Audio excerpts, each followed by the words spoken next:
Supreme court ने उच्च न्यायपालिका द्वारा वरिष्ठ अधिवक्ताओं के चयन और पदनाम के लिए अंकन प्रक्रिया में बदलाव किया है।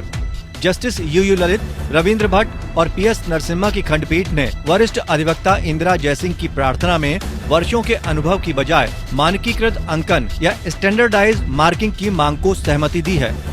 सुप्रीम कोर्ट ने स्पष्ट किया कि सीनियर एडवोकेट पदनाम के लिए आवेदनों का आकलन करते समय हाई कोर्ट को 10 से 20 साल की प्रैक्टिस में रहने वाले वकील के लिए 10 अंक आवंटित करने की बजाय 10 से 20 साल की प्रैक्टिस वाले वकीलों को प्रत्येक साल की प्रैक्टिस के लिए 1 अंक आवंटित करना चाहिए।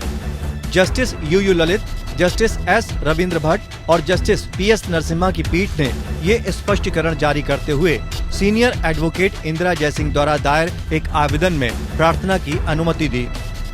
सीनियर एडवोकेट जयसिंह ने प्रस्तुत किया कि कई हाई कोर्ट 10 से 20 वर्षों की प्रैक्टिस के लिए 10 अंक देने की प्रथा का पालन करते हैं। उन्होंने प्रस्तुत किया कि उन्हें इस मामले में वकीलों से प्रतिक्रिया मिली है, जिन्होंने कहा है कि 10 से 19 सालों की प्रैक्टिस का अनुभव रखने वाले सभी वकीलों को समान अंक मिल रहे हैं।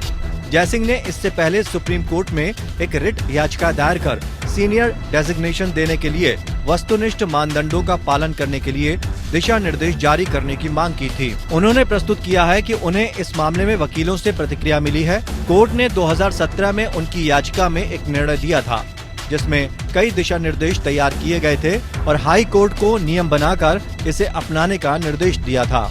पिछले साल जयसिंह ने रिट याचिका में एक आवेदन दायर कर आगे के दिशा निर्देशों की मांग करते हुए कहा कि कई हाई कोर्ट द्वारा बनाए गए नियमों में विसंगतियां हैं। उन्होंने ये निर्देश देने की मांग की कि कट ऑफ अंक पहले से घोषित किए जाएं और फुल कोर्ट द्वारा गुप्त मतदान की प्रक्रिया को रोका जाए।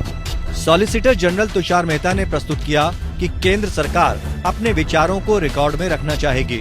SG ने प्रस्तुत किया कि सीनियर पदनाम प्रदान करना न्यायालय द्वारा दिया गया सम्मान है और ये व्यक्तिगत साक्षात्कार के अधीन नहीं हो सकता।